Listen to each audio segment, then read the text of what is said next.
ឥឡូវនេះយើងចាប់ផ្ដើមអានអត្ថបទសរសេរតាមអានហើយពិនិត្យទៅលើអក្ខរាវិរុទ្ធឲ្យបានត្រឹមត្រូវ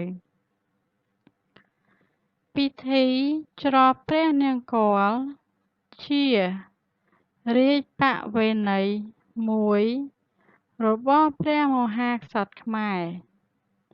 តាំងពីបុរាណកាលមកក្នុងរជ្ជកាលព្រះបាទសម្តេចព្រះស៊ីសុវត្ថិកាលបើធ្វើពិធីច្រត់ព្រះនង្គ័លហើយនៅឯទីវាលព្រះមេព្រះអង្គទ្រង់ចាត់ភ្នាក់ងារឲ្យភ្ជួររាស់នៅទីព្រះមេនេះហើយបើកទឹកម៉ាស៊ីនបញ្ចូលស្រែដើម្បីសាបស្ទូងរួចថែ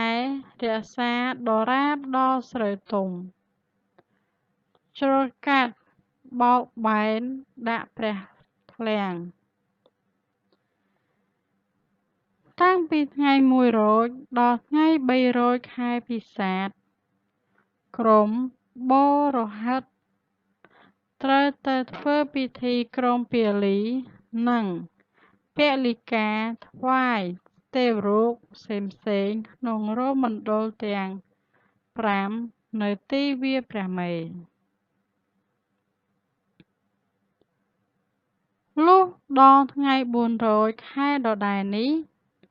នៅពេលព្រឹកមន្ត្រីម្នាក់និងភរិយាព្រមទាំងបរិវារដែលព្រះរាជាទ្រង់អនុញ្ញាតតាំងជាស្ដេចមាឃនិងមេហួរឲ្យចេញច្រត់ព្រះនង្គ័លតំណាងព្រះអង្គនោះត្រូវចូលទៅក្នុងព្រះបរមរាជវាំងដើម្បីនិងឲ្យគេតុបតែងស្លៀកពាក់ឲ្យស្ដេចមាឃស្លៀកសំពត់សាប៉ាប់សម្លុយពាក់អាវសសាប៉ាប់ពាក់មួកប្រពាតពាក់ស្បែកជើងខ្មៅ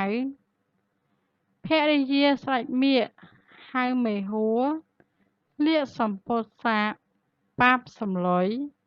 ពាក់អាវទ្រនាប់រឹបខ្លួនពាក់ស្បៃព័ទ្ធឈៀងហើយប្រដាប់ដោយគ្រឿងអលង្ការផ្សេងៗ